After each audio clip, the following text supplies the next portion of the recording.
자, 오늘은 스테이블 코인 USDC 발행사 바로 서클의 최신 실적 보고서를 한번 들여다볼까 합니다.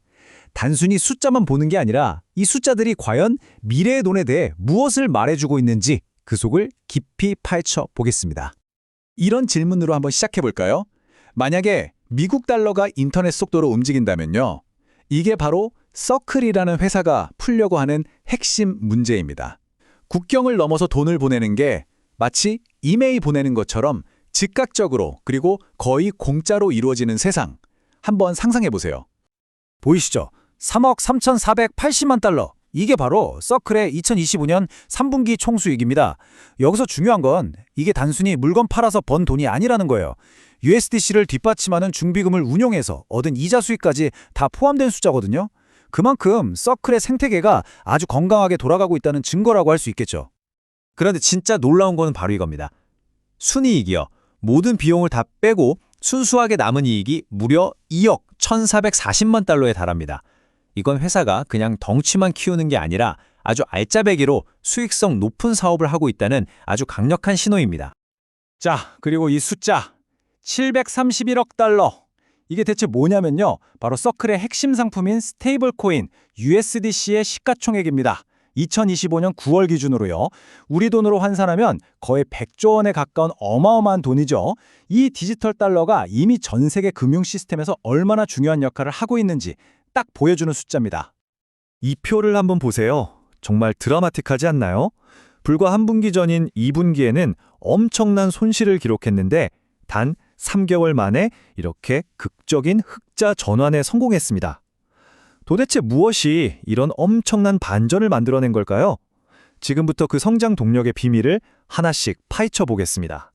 자, 그럼 첫 번째 섹션, 성장의 엔진입니다. 도대체 뭐가 이런 엄청난 숫자를 만들어냈을까요? 무엇이 서너클을 이렇게 빠르게 성장시키고 있는지 한번 보죠. 서클의 CEO, 제레미 알레어가 직접 이렇게 말했어요. 자신들은 인터넷을 위한 새로운 경제 운영 체제를 만들고 있다고요.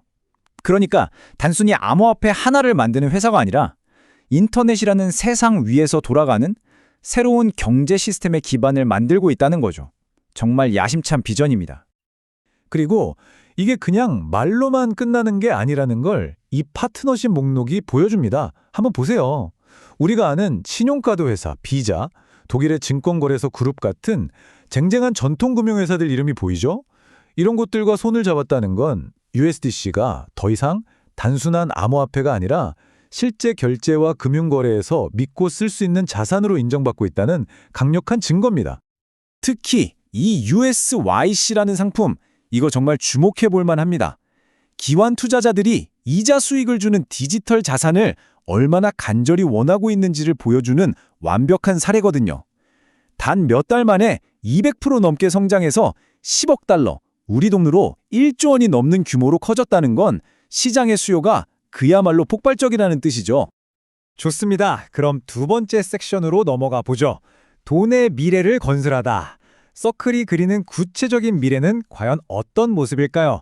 그들의 기술 로드맵을 좀 더 깊이 들여다보겠습니다. 그 중심에는 아크 퍼블릭 테스트넷이라는 게 있습니다. 이게 뭐냐면 아주 간단하게 말해서 개발자들을 위한 일종의 놀이터 같은 거예요. 은행이나 핀테크 기업 개발자들이 이 공간에 와서 USDC라는 재료를 가지고 온갖 혁신적인 금융 서비스를 마음껏 실험하고 만들어 볼 수 있도록 판을 깔아준 거죠. 그러니까 서클의 전략은 딱 이 세 가지로 정리할 수 있어요. 첫째, 은행 같은 금융기관들이 USDC를 쉽게 쓸 수 있도록 결제망을 쫙 깔아주고, 둘째, 개발자들이 신나게 혁신을 일으킬 수 있는 생태계를 키우고, 마지막으로 전 세계의 든든한 파트너들과 손잡고 USDC를 쓸 수 있는 곳을 계속해서 늘려나가는 것. 이 세 가지가 바로 핵심입니다.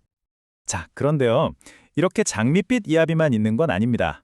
이제부터는 좀 다른 쪽을 봐야 해요. 바로 서클이 마주한 도전 과제, 그리고 규제 당국의 아주 날카로운 우려에 대한 이야기입니다. 이 화면이 지금 상황을 정말 잘 보여주는데요. 한쪽에는 마찰 없는 글로벌 금융이라는 서클의 아주 낙관적인 비전이 있죠. 그런데 다른 한쪽에는 유럽 시스템 리스크 위원회 같은 금융 감시 기관들의 아주 냉정한 경고가 있습니다. 혁신과 안정, 이 둘 사이의 팽팽한 긴장감이 느껴지시나요? 규제 당국이 왜 이렇게 긴장하는지 이 그래프를 보면 바로 이해가 갑니다. 예측을 보니까 2030년까지 스테이블 코인 시장이 무려 3조 7천억 달러까지 커질 수 있다는 거예요. 이 어마어마한 규모는 만에 하나 문제가 생겼을 때 그 파급력 또한 엄청나게 커진다는 걸 의미하거든요. 특히 유럽 규제 당국이 콕 집어서 우려하는 시스템 리스크가 바로 이 세 가지예요. 첫째, 신뢰가 무너졌을 때 사람들이 한꺼번에 돈을 빼가는 뱅크런 리스크. 둘째, 스테이블 코인 하나가 무너지는 게 미국 국채 시장 같은 전통 금융시장 전체를 흔들 수 있는 전염 효과.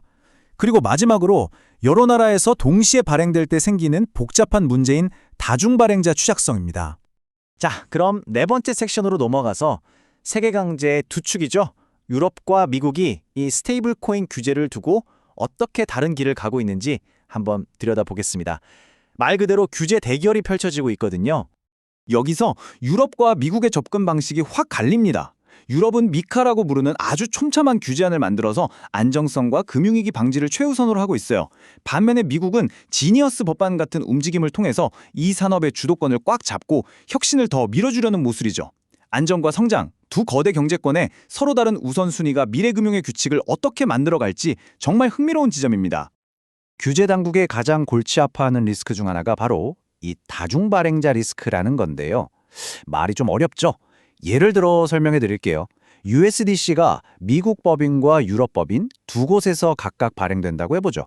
만약 미국 쪽에서 뭔가 큰 문제가 터지면 사람들이 불안해서 유럽에 있는 USDC까지 전부 팔려고 달려들 수 있겠죠? 이게 바로 국경을 넘어서 금융 불안이 순식간에 퍼져나가는 통로가 될 수 있다는 겁니다. 자, 이제 마지막 섹션입니다. 이것이 왜 중요한가? 오늘 이야기한 내용들을 정리하면서 이게 우리에게 어떤 의미가 있는지 한번 짚어보겠습니다. 네, 맞습니다. 오늘 우리가 본 이 서클의 이야기는요. 그냥 한 회사가 돈을 잘 벌었다 이런 차원의 이야기가 아니에요. 이건 말 그대로 돈의 미래를 두고 벌어지는 거대한 싸움, 즉 디지털 혁신과 기존 금융 질서가 정면으로 충돌하는 그 현장의 한가운데를 들여다본 겁니다. 그래서 마지막으로 여러분께 이 질문을 던지면서 마무리하고 싶습니다. 과연 미래에는 하나의 강력한 디지털 달러가 인터넷 경제 전체를 지배하게 될까요? 아니면 미국, 유럽, 또 다른 여러 나라들이 각자의 디지털 화폐를 가지고 서로 경쟁하는 그런 글로벌 경쟁의 시대가 열릴까요? 그 답은 아직 누구도 알 수 없습니다.